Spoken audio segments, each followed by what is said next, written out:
Hi, my beauties. My name is Dr. Stefani Kappel, and I'm a board-certified fellowship-trained cosmetic dermatologist in Newport Beach, California. And today I'm going to be talking about Botox myths because I think Botox is one of the most common procedures that we see in cosmetic dermatology, and it has a lot of misconceptions and a lot of myths about it that hopefully after watching this video will be corrected. And most of my recent videos on YouTube, because there's been so many innovative technologies and new lasers and new devices, I've been talking about all these new and upcoming technologies, but I kind of want to just get back to one of the most common procedures that we see in the office because a lot of these questions arise treating patients every day in my clinics, but also on YouTube and Instagram I get common questions that arise over and over again. So hopefully after doing this video and watching this video, you'll understand how neuromodulators work and we can correct some of these myths about Botox.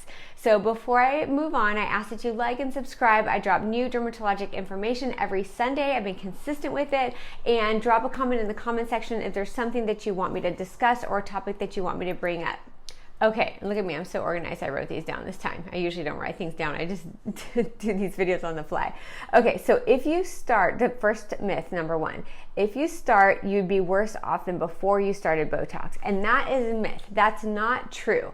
So I think a lot of people get worried that, well, if I start Botox now and then if I stop it, then I'll be worse off than before I started. I'll have more wrinkles or my wrinkles will get worse. And that's not the case at all. In fact, starting earlier and starting younger is really important. Now, if you haven't started when you were younger and now you're deciding that you want to embark on your Botox experience, it's totally fine too. So prevention is key. And I always say, skin is kind of like cardboard. The more the muscles contract and fold that cardboard, the deeper and more etched in those lines get, which are harder to erase and correct later on. So starting earlier at a younger age, you know, in your 20s is ideal. I started when I was only 22 years old. I'm mid-40s now, but I'm really glad I did. And I actually don't need a lot of Botox anymore because I've been doing it my entire life.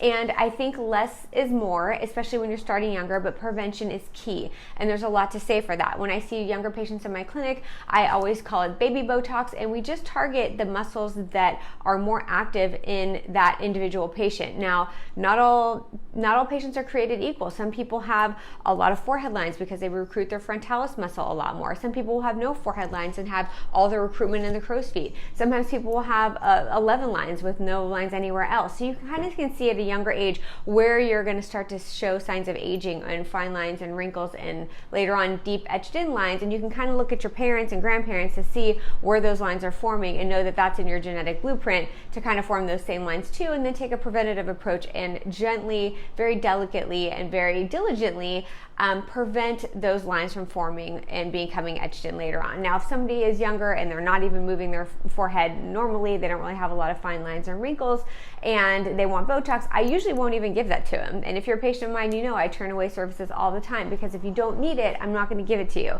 So if you do notice some lines at rest and you're in your 20s or even 30s and you want to do a little bit of preventative Botox, I'm all about it. And usually less is more. You don't need that much. You don't need as much as you would need with a very dynamic anatomical face with someone who has a lot of wrinkles and fine lines.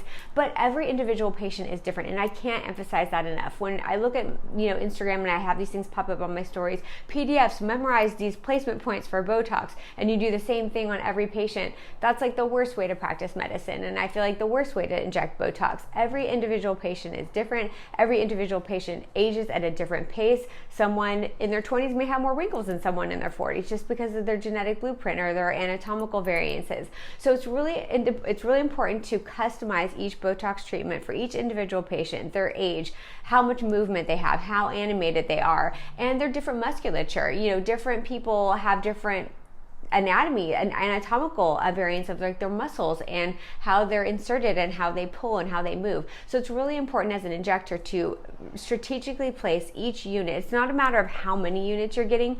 You can treat someone with a lot less units with a more precise injection, with a more appropriate reconstitution of the Botox, as opposed to just dousing everybody with 50 units every time. And everybody gets the same placement, along the forehead right here, along the glabella right here, along the crow's feet in these 3 injection points. You don't do the same cookie cutter thing on everyone, and no one ever should. So I'm a big proponent of that, and I like educating my patients about that, because when you go in to see an injector, if they're doing the same thing, or God forbid they're drawing dots on your face, like, just run out the door the other way, because after years of experience, you get really good at it. If you know your anatomy well, you have your patients animate before you inject. If you're a patient of mine, I do that to you guys all the time. I'll say, make a grumpy face, raise your eyebrows, smile real hard, and I'll see where your muscles are moving the most, and just kind of fine tune each injection point very precisely and very accurately for the best, most natural looking results. The patients can still move, but they just look like a lighter, brighter, well-rested version of themselves.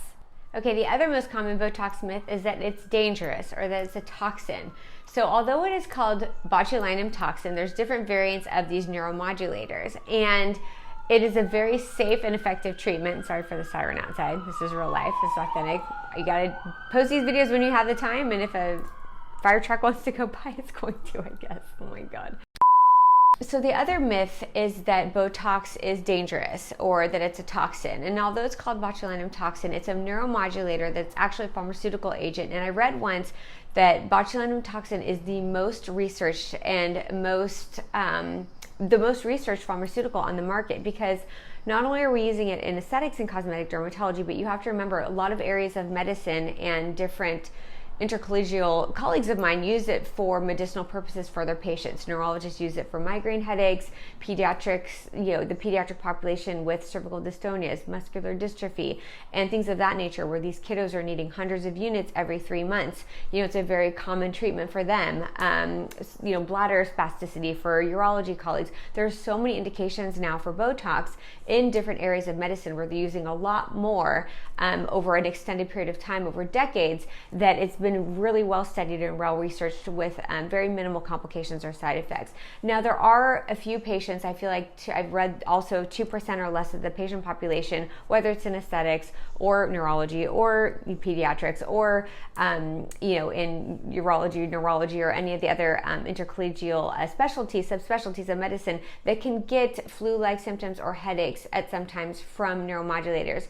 Usually it's hard to distinguish if that's actually truly from the neuromodulator, or if it's another confounding factor. So for my patients that do sometimes get, I think I have, like, over my practice of over 15 years, I've had maybe less than 5, a handful of patients who had either migraines or a headache or flu-like symptoms from botulinum toxin. The minute we have them start on a preservative-free, like Xeomin, I offer Xeomin as an alternative to Botox in my office, and those patients do great with preservative-free neuromodulators. So it's not really a concerning issue, but it is a side effect of the Botox to have headache or flu-like symptoms. But you have to remember, this is less than 3% of the population, in long-term use of this medicinal or this pharmaceutical agent. Botulinum toxin has been well researched and studied with a very low side effect or complication profile.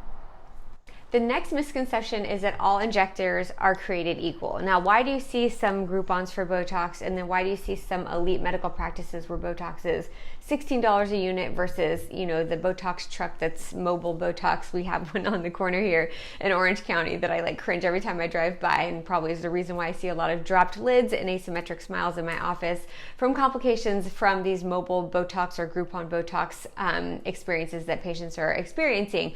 And I get it. I have a long wait. Sometimes my patients have to cheat on me and go to other providers or go to other offices, but usually when they do, they come back with some complication, or a dropped lid, or an asymmetric smile, or it didn't take, or it didn't last as long, or it didn't kick in fast enough. And that's because not all Botox injectors are created equal, and it's just the truth and honesty. And the good thing is that there's no real horrific complications that could happen with Botox. Worst case scenario, you have to walk around with an asymmetric smile, or a less than desirable outcome like a dropped lid or a dropped mid-face, or these complications can happen, but they are usually reversible. Botox usually lasts about 3 to 6 months, so it's a kind of a bummer if you have to walk around like that. So be sure that you get what you pay for. Botox isn't something that you want to try to save your money on, because it is your face. It is your outward representation of yourself, and nobody wants to walk around with an asymmetric smile or a dropped lid or a complication from Botox. So you get what you pay for. Why are some offices $8 a unit, some are $16 a unit? The reason is because, I hate to say it, but I also, am your advocate, and patient safety is my utmost priority, and I may get in trouble by some offices saying, why are you giving out this information? But at the end of the day, I took a Hippocratic oath as a physician to protect patients, and knowledge is power, and I want to empower you guys and educate you guys. So when you go into an office, you can say, hey, why is your Botox only $8 a unit? How do you reconstitute your Botox? Now, what do I mean when I say reconstitute Botox? Botox comes in a vial. Say there's a 100-unit vial, and it's a freeze-dried precipitate in a bottle, and you have to add liquid to it to resuspend it, or to bring it into liquid form, to pull it up into the syringe and inject it into patients. I always pretend like I'm injecting when I do these videos. It's funny. I don't know. I do that with lasers too. Anyway, when you withdraw from the syringe and you have the Botox in your syringe, usually the reconstitution that you do when you have a 100-unit vial of Botox is 2.5 cc's of saline. Now, some offices, and I've seen it because I teach and I educate and I go into different med-spas, say, that are having trouble, and I try to find out what's going wrong, or try to, redirect injectors, and you'd be surprised how many times I've seen them watering down their Botox. They're getting $8 a unit because they're adding 4 cc's of saline instead of 2.5, or they're adding even more because they're watering it down so they get more product out of what they're given to cut costs and to cut overhead. It's just a truth. It happens, and I want you guys to know about it. I'm not pointing fingers. I'm not naming anybody off the top of my head. I can't even name med-spas off the top of my head that do this, but I have seen it when I do go and I teach and I lecture and I educate and I hold injection sessions teaching other providers how to inject. There will be in the back lab reconstituting their Botox. I'm like, what are you guys doing? Well, this is why you're having so many problems. You can cut costs that way, but also I don't feel that it's ethical for patients to be providing these services while you're watering down the product, because it's not going to last as long. It's not going to kick in as fast, and sometimes it doesn't even work, and that's usually why.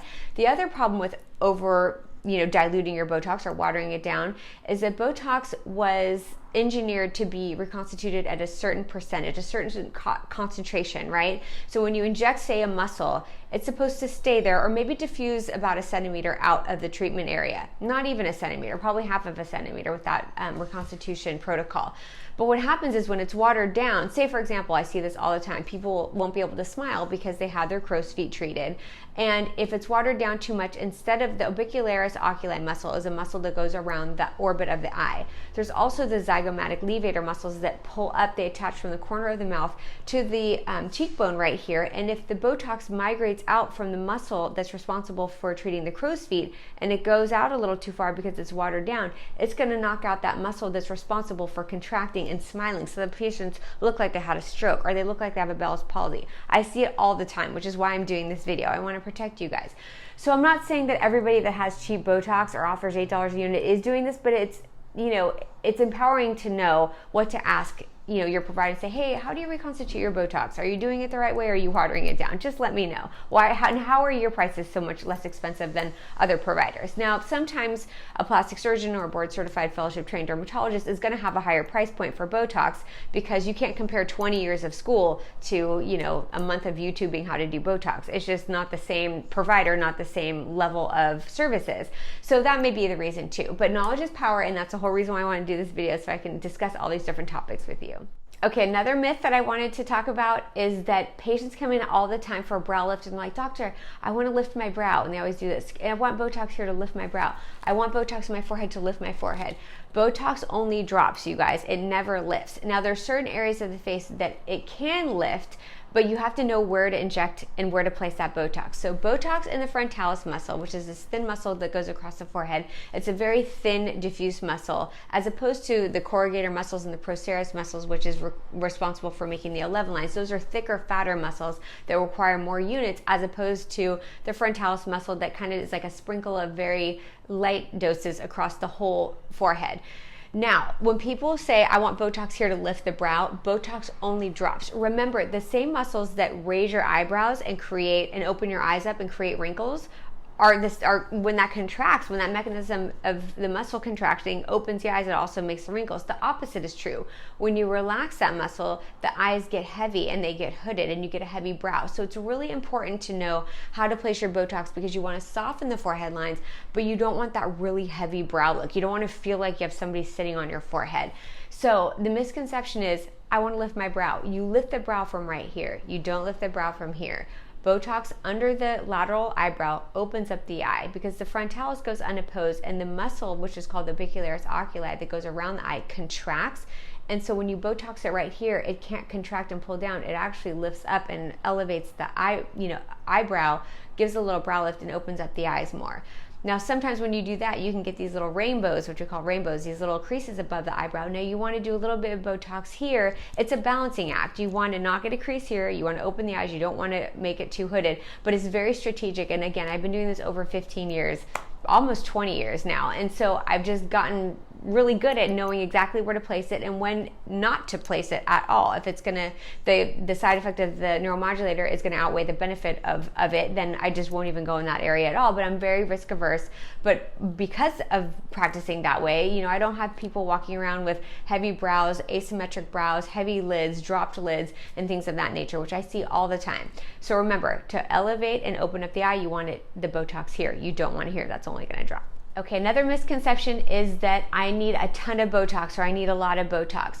The thing with Botox is just as important as the number of units is the exact precise placement. So it's always important as an injector to have your patients animate before you inject. So this is more for newer injectors who are following me, and also for patients too. If you want to know kind of what the background is, so when you go in, you can kind of evaluate your injector knowing what you know after watching this video. It's important to have like if I'm going to do my forehead Botox, I have the patient raise their eyebrows, his or her eyebrows. If we're going to do the crow's feet, have them smile, because not everybody reads the anatomical textbook. I had an attending that used to say that. You know where the muscles are. Everybody has the same anatomy, but there's slight variations and differences, which is why sometimes people will smile and have more wrinkles down here, or some people will have more here. Everybody's a little bit different with the musculature, where those muscles insert, how big they are, and how strong they are. So it's really important to customize each Botox treatment with precise injection where the muscles are the strongest to have the most natural looking, softer effects, because you don't want to be frozen. You just want to look well rested and softer, like you just took a nap. So that's the most important thing I think with injecting Botox is not how many units, it's where you're placing those units. And you have to have finesse and precision when doing a really elegant, adequate Botox treatment.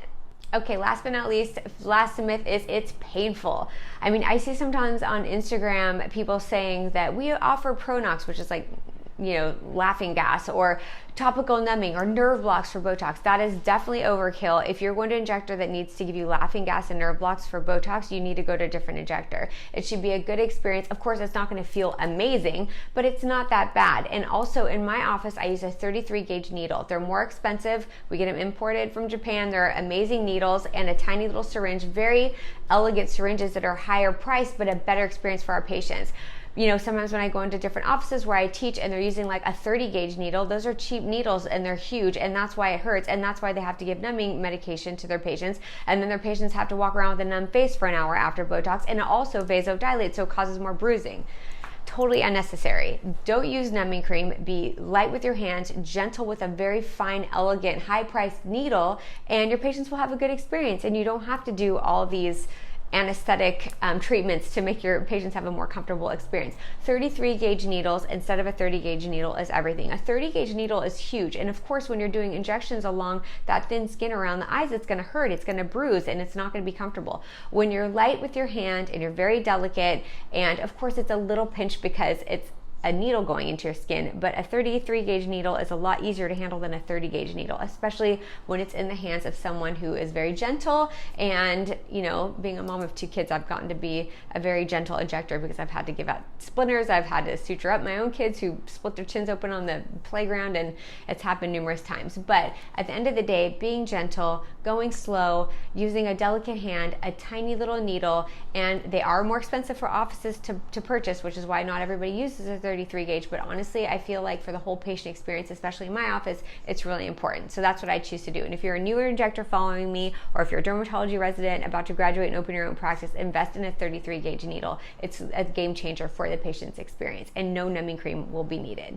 And last but not least, everyone's the same. Everybody gets the same cookie cutter Botox pattern. Again, I mentioned this earlier in this video on Instagram on my stories. It's like, memorize these Botox patterns. That's the worst thing to do. And that's usually what beginners do. I get it. But over time, read your anatomy books if you're not an MD, if you haven't been to medical school. Understand the anatomy, understand the different variances in anatomy, and customize each treatment for each individual patient. And that will give the most beautiful response. What you do on one patient should be the same that you do on another. And that's the way I practice, not only with Botox, but even like with lasers or skincare regimens. Everybody's different, and it's really important to customize these treatments for each individual patient for the best outcome and the highest patient satisfaction.